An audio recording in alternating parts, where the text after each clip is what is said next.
안녕하십니까. 저는 재활의학과 의사 유재욱입니다.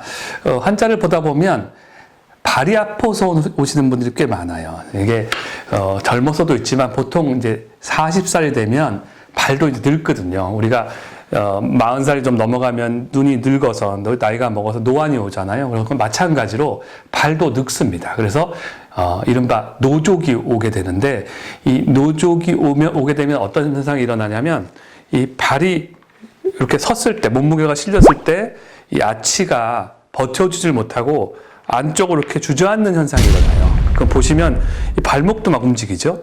네, 이런 현상 때문에 발의 통증이 많이 유발됩니다.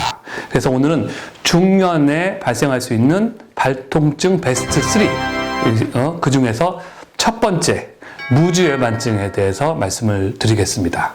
무지외반증은 말 그대로 엄지발가락이 둘째 발가락 쪽으로 구부러지는 증상이에요. 예. 그래서 보기에도 안 좋고, 그리고 이쪽, 지금 제가 빨갛게 이제 표시를 해놨는데, 이 부분이 튀어나오면서 굉장히 아픈 경우가 많습니다. 이게 특히 여성한테 많은데요. 왜냐하면 이게 유전성이 있어요. 그래서 이 친정엄마가 발에 무지외반증이 있으면 그 딸은 거의 대부분 무지외반증이 있고, 남자의 경우는 발이 조금 더 뼈도 강하고 근육이 크기 때문에 조금 덜 비틀어지긴 하지만 약간 비틀어지긴 합니다. 그렇지만 여자분들 같은 경우는 친정엄마가 이게 이제 무지외반증이 있다면 같이 이렇게 무지외반증이 생길 가능성이 큽니다.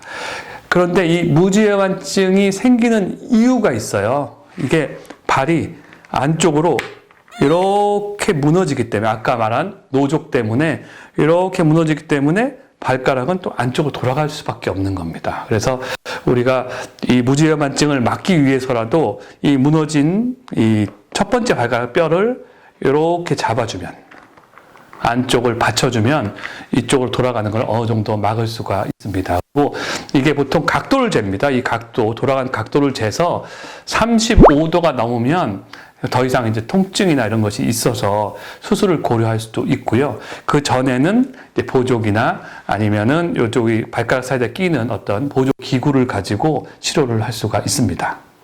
중년에 발에 올 수 있는 그 발통증 베스트 3 중에 첫 번째는 무지외반증, 두 번째는 족저근막염입니다. 족저근막염.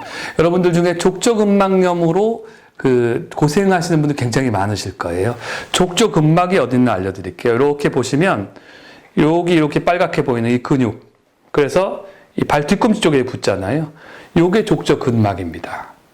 근데 중년이 돼서 발이 아치가 무너져요.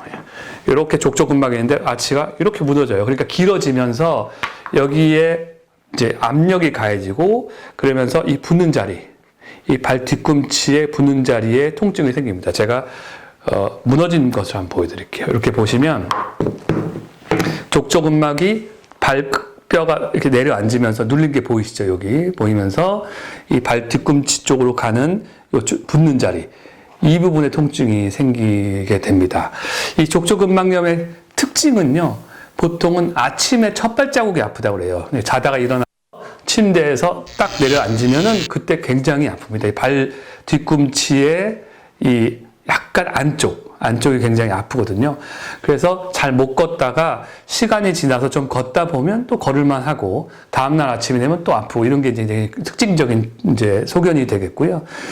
이건 역시 발이 원래는 이렇게 아치가 살아 있어야 되는데 무너지면서 생기는 증상들이거든요. 그래서 이것도 역시 발의 아치를 이렇게 세워주면 많이 해결이 됩니다. 그리고 집에서 골프공으로 이렇게 굴려도 많이 해결이 됩니다.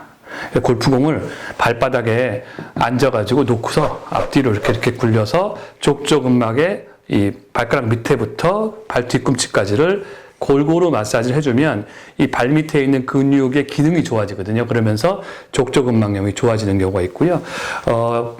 캔커피 같은 거 이용하기도 해요. 캔커피를 차게 냉장고에 넣었다가 빼서 그걸 굴리면 이제 차면서도 자극이 되는 이런 방법을 쓸 수도 있습니다.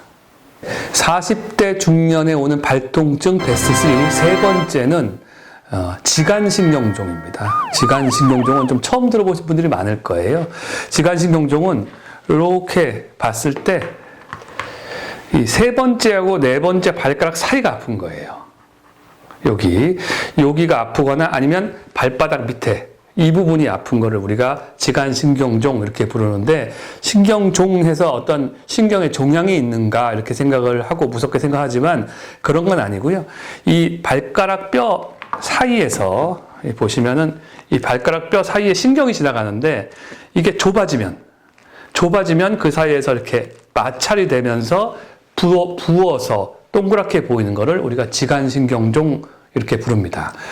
이 지간신경종이 생기는 원인도 역시 중년이 되면서 오는 그 기능성 평발, 아치가 무너지면서 생기는 거예요. 우리가 아치가 이쪽 안쪽 아치도 있지만, 이렇게 보면 요 발바닥 안쪽도 이렇게 아치가 있거든요. 우리가 이렇게 서서 스프링 역할을 하는데 40살이 되면 이게 무너지면서 평평해집니다. 그래서 우리가 중학교 때, 젊었을 때 신는 신발보다 치수가 좀 늘어나는 경향이 있거든요. 그거는 발이 크는 게 아니라 아치가 무너지면서 넓어진 거예요. 그래서 이게 넓어지는데 신발은 똑같은 거 신잖아요. 그러니까 이렇게 좁혀집니다.